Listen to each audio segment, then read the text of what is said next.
وَلْتَكُن مِّنكُمْ أُمَّةٌ يَدْعُونَ إِلَى الْخَيْرِ وَيَأْمُرُونَ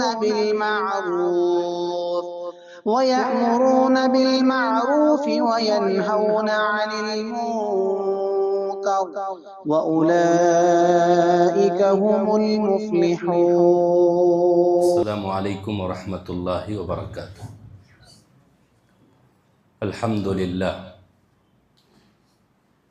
للہ حمدا کثیرا طیبا مبارکا فیہ مبارکا علیہ کما یحب ربنا ویرضا۔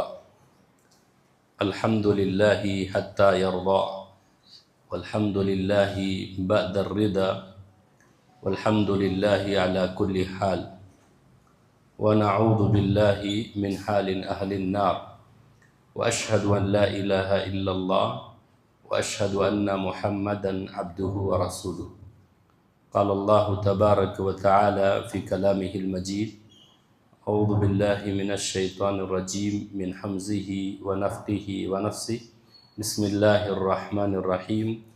تبارک الذی بیدہ الملک وہو علی کل شیء قدیر، الذي خلق الموت والحياة ليبلوكم أيكم أحسن عملا وهو العزيز الغفور۔ رب اشرح لي صدري ويسر لي أمري واحلل عقدة من لساني يفقهوا قولي، رب زدني علما۔ حضرات و حاضرین، رب کریم کا بے انتہا شکر، اس کی مہربانی کہ ہم لوگ عشاء کی صلاۃ بجماعت ادا کیے۔ اللہ سے میں اپنے لیے اور آپ تماموں کے حق میں دعا کرتا ہوں کہ مولا کریم ہماری اس صلاۃ کو شرط قبولیت سے نوازے، اور اس کے ذریعے سے رات بھر میں اچانک آنے والی آفت، مصیبت، پریشانی سے اللہ مجھے آپ تماموں کو محفوظ و مامون رکھ لے۔ میں نے آپ لوگوں کے سامنے 29ویں پارے کی پہلی سورت سورۃ الملک کی 2 آیتیں تلاوت کی۔ اس کا سیدھا سادہ ترجمہ جانتے اور اسی پر 1-2 باتیں جاننے کی کوشش کرتے۔ اللہ سے دعا ہے کہ اللہ مجھے آپ تماموں کو دین کی ساری باتوں پر عمل کرنے کی توفیق عطا فرما۔ اللہ نے کہا کہ تبارک الذی بیدہ الملک، بابرکت ہے وہ ذات جس کے ہاتھ میں، جس کی قدرت میں بادشاہیت ہے، وہو علی کل شیء قدیر، اور وہ ہر چیز پر قدرت رکھتا۔ الذی خلق الموت، اس کی قدرت یہ ہے کہ وہ موت کو پیدا کیا، زندگی کو پیدا کیا۔ الذی خلق الموت والحیات، یہ دونوں چیزوں کو اللہ نے اس لیے بنائے، پیدا کیے، لیبلوکم، کہ تم آزمائے، تمہارا امتحان ہو کہ تم میں کا کون ہے جو احسن عمل کرتا۔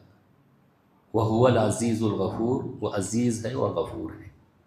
بھائیو، زندگی اللہ کی بہت بڑی نعمت، پھر یہ زندگی ختم ہوگی، موت لائق ہوگی۔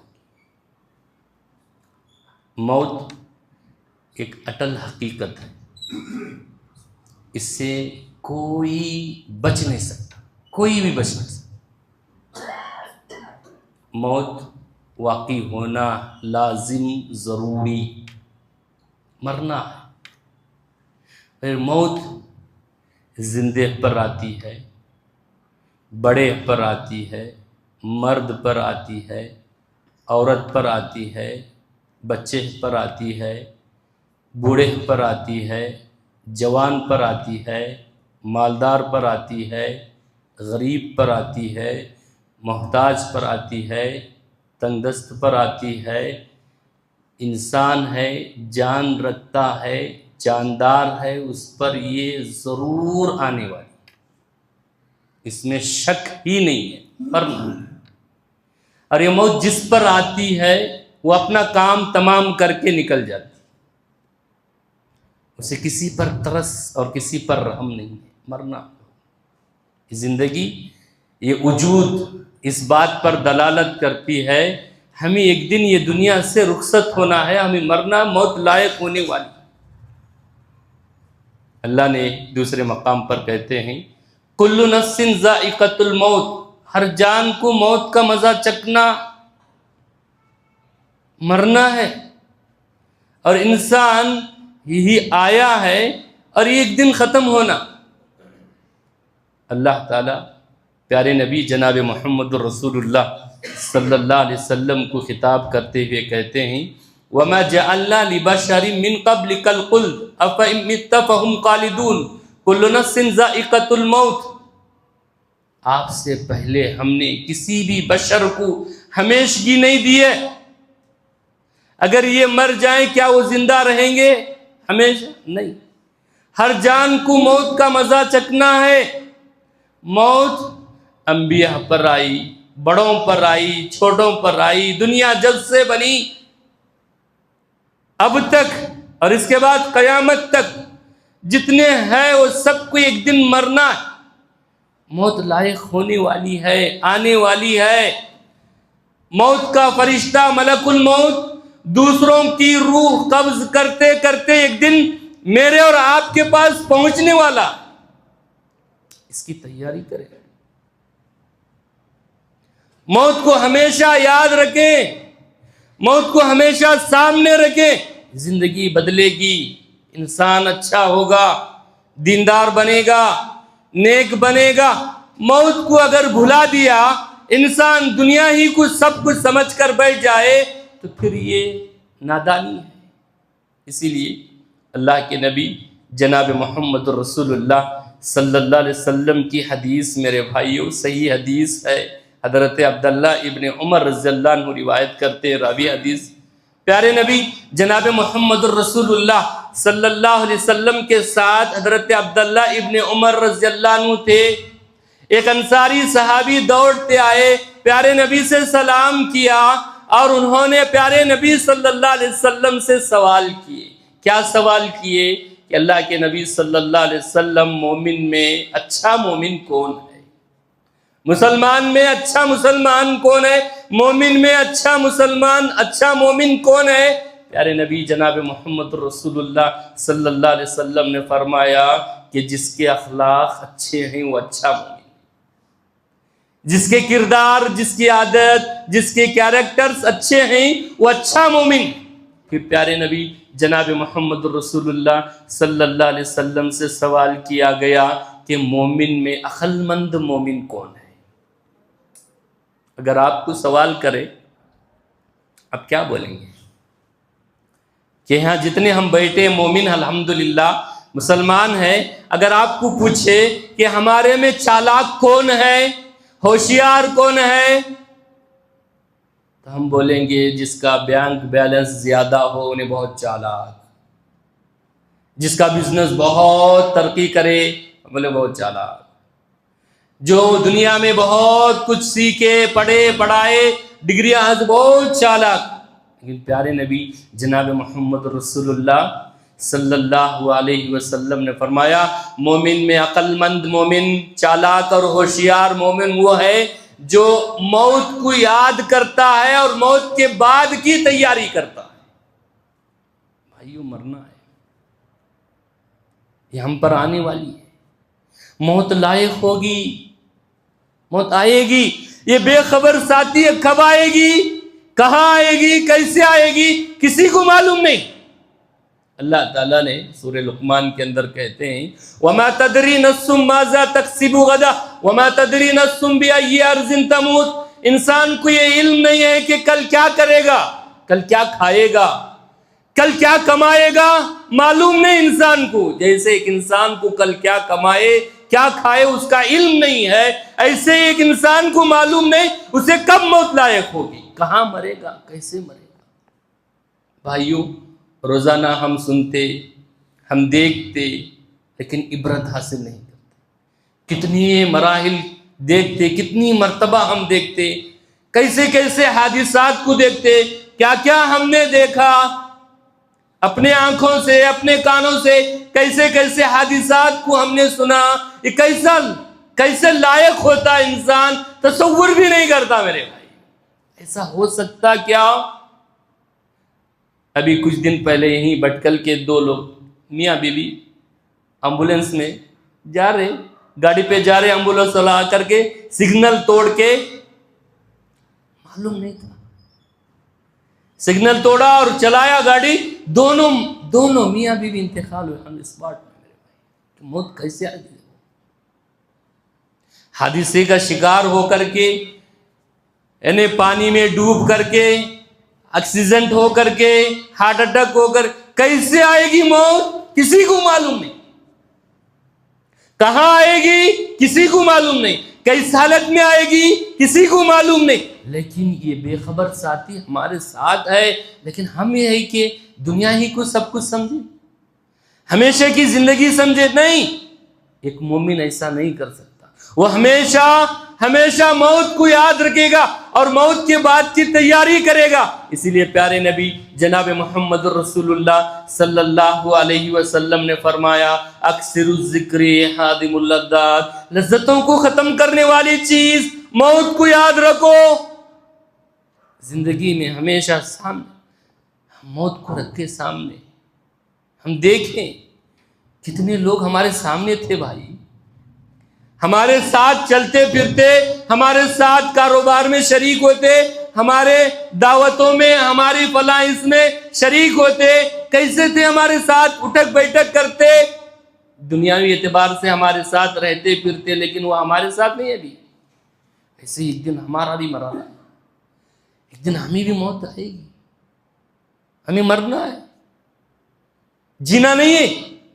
جتنی لاکھ کوشش ہم کریں، لیکن ایک نہ ایک دن ہمیں موت لائق ہوگی. اسی لیے اللہ تعالیٰ قرآن مجید میں کہتے ہیں، قُلْ إِنَّ الْمَوْتَ الَّذِي تَفِرُّونَ مِنْهُ فَإِنَّهُ مُلَاقِيكُمْ ثُمَّ تُرَدُّونَ إِلَىٰ عَالِمِ الْغَيْبِ وَالشَّهَادَةِ. جس موت سے تم بھاگ رہے ہو، یہ موت تمہیں آ کر کے رہے گی. لاکھ کوشش کرے لیکن ایک نہ ایک دن. میرے بھائیوں، اگر ہمیشگی اگر کسی کو ہوتی، میرے اور آپ کے نبی کائنات کے امام محمد عربی صلی اللہ علیہ وسلم کی قبر مدینے میں نہیں بنتی.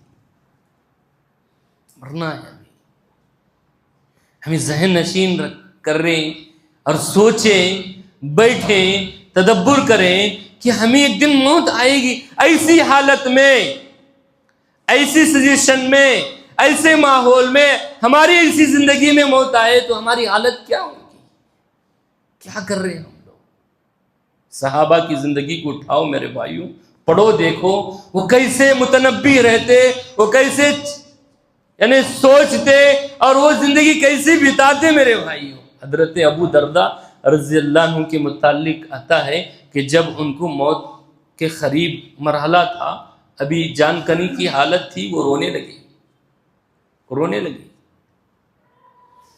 ان کی بیوی نے ان سے دریافت کیا کہ کیوں روتے ہو؟ تو آپ تو صحابی اور رسول ہیں. بھائیو ذرا غور کریں. حضرت ابو درداء رضی اللہ عنہ کہتے ہیں، میں کیوں نہ روؤں؟ میں یہ دنیا چھوڑنے پر نہیں رو رہا. میں کیوں نہ روؤں؟ اس لیے کہ مجھے معلوم نہیں ہے میرے کس گناہ پر مجھے پکڑ ہوگی، میرے ساتھ کیا معاملہ بیتا جائے گا. آج ہماری حالت، ہم مرنے کے بعد کی برزخی زندگی کی، جنت اور جہنم، آخرت، ہمارے ذہن میں کہاں؟ بہت کم. سب لوگ بولتے، ہر ایک انسان کو معلوم ہے، ہمیں جانکاری ہے، مرنا ہے بولتے، لیکن جو کرنا ہے وہ نہیں کرتے. ہر ایک انسان بولتا مرنا ہے نا بھائی، ایسا کیوں کرتا؟ پھر تو مرنا ہے تو تو کیوں نہیں چھوڑتا؟ ہر انسان کہتا ہے میرے بھائیو، لیکن مرنا ہے، لیکن مرنے کے بعد کیا ہوگا؟ یہ زندگی ایک دن ختم ہوگی، موت لائق ہوگی. جتنے جو لوگ پیار محبت کرنے والے، وہ سب سے زیادہ آگے رہیں گے، اور جا کر کے ہمیں قبرستان کے حوالے کریں گے. وہاں جانا ہے، اس کی فکر، اس کی تڑپ، اس کے لیے کوشش، اس کے لیے کاوش، اس کے لیے محنت. کہ ہم ایسے رہیں کہ اللہ ہمارے سے راضی ہو، اور ہماری موت ایسی حالت میں آئے کہ اللہ تعالی ہم سے راضی ہو، ایسے ہم زندگی بتائیں۔ حضرت ابو ہریرہ میرے بھائیو، پیارے نبی جناب محمد رسول اللہ صلی اللہ علیہ وسلم کی خدمت گزار صحابی اور سب سے زیادہ احادیث روایت کرنے والے صحابی، جب ان کا مرنے کا وقت قریب آیا وہ رونے لگے۔ ان سے کسی نے پوچھا کیوں روتے ہو؟ تو انہوں نے کہا میں کیوں نہ روؤں، اس لیے کہ میں ایک لمبے سفر پہ جا رہا ہوں، میرے پاس سفر خرچ کم ہے، اور مجھے معلوم نہیں کہ میں جنت میں جاؤں گا یا جہنم میں جاؤں گا۔ اللہ اکبر! اتنے بڑے جلیل القدر صحابی، سب سے زیادہ احادیث روایت کرنے والے صحابی حضرت ابو ہریرہ کا یہ معاملہ، اور ہم ہیں نہ ہماری 5 وقتہ نماز، نہ قرآن کی تلاوت، نہ دین پر عمل، نہ تقوی، نہ طہارت، نہ پاکیزگی، نہ دینداری۔ میرے بھائیوں، ہمیں چاہیے کہ ہمارے ذہن میں سب سے زیادہ اگر فکر ہو وہ موت کا مرحلہ، میرے بھائی بڑا سخت مرحلہ۔ اور بہت سارے لوگ کہتے مر گیا تو اچھا، مر گیا تو اچھا، مر جا رہے بوجھ، ٹینشن لیا، پھانسی لے کے مرا، سوسائڈ کر لیا، کیا ہوگا؟ یہاں تو کچھ نہ کچھ مسئلہ حل کر سکتے، کوئی نہ کوئی تسلی دے گا، کچھ نہ کچھ راہ پر آئے گا، تبدیلی ہوگی۔ کچھ مرنے کے بعد پھر زندہ نہیں، پھر واپس نہیں۔ اب مرنے کے بعد مرحلہ بڑا کٹھن ہے میرے بھائیوں، برزخی زندگی کا معاملہ۔ کیا رہا وہاں جانے کے بعد کیا کیا ہوگا، کیسے ہوگا، کیا معلوم؟ اسی لیے زندگی کو غنیمت جانو بھائی، یہ موت کو ہمیشہ سامنے رکھو۔ بہت سارے لوگوں کے ذہن میں یہ ہے بڑے ہو کر کے، بڈھے ہونے کے بعد، بال سفید ہونے کے بعد اور ہاتھ پیر جواب دینے کے بعد موت آئے گی تب اچھے نہیں۔ کتنے لوگوں کو ہم نے دیکھا نا، دیکھ رہے نا ہم خود، روزانہ کا صبح تمہارے کو، ہر دن کا صبح تمہارے کو ایک خبر لے کے آتا ہے کہ فلاں صاحب کا انتقال ہوا۔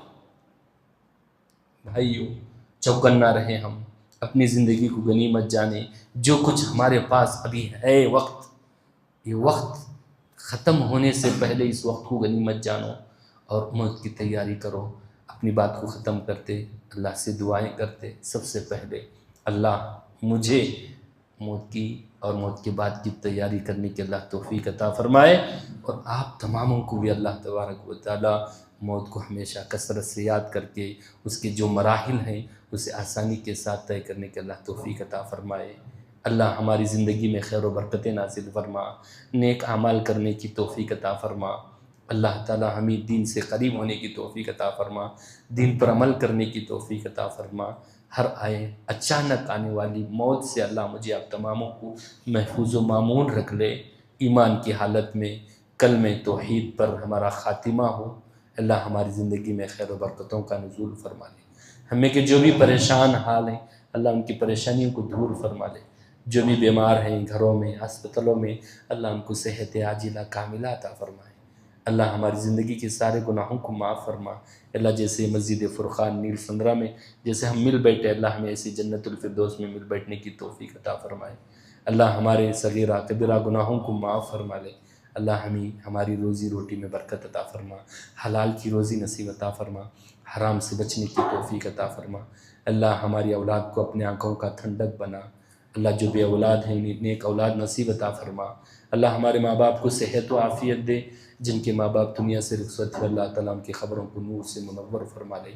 اللہ ہمارے اساتذہ کی خبروں کو اللہ نور سے منور فرما۔ اللہ ہماری زندگی میں خیر و برکتوں کا نزول فرما لے۔ اللہ تیرے گھر میں بیٹھے ہم محتاج ہیں، تنگ دست ہیں، بے بس ہیں، پروردگارہ تیرے پاک نام، تیرے بلند و بالا صفات کا واسطہ دے کے ہم دعائیں کرتے۔ اللہ ہمارے گھروں کو جانے سے پہلے ہماری دعاؤں کو قبول فرما لے۔ سبحانک اللہم و بحمدک، اشہد ان لا الہ الا انت، استغفرک و اتوب الیک۔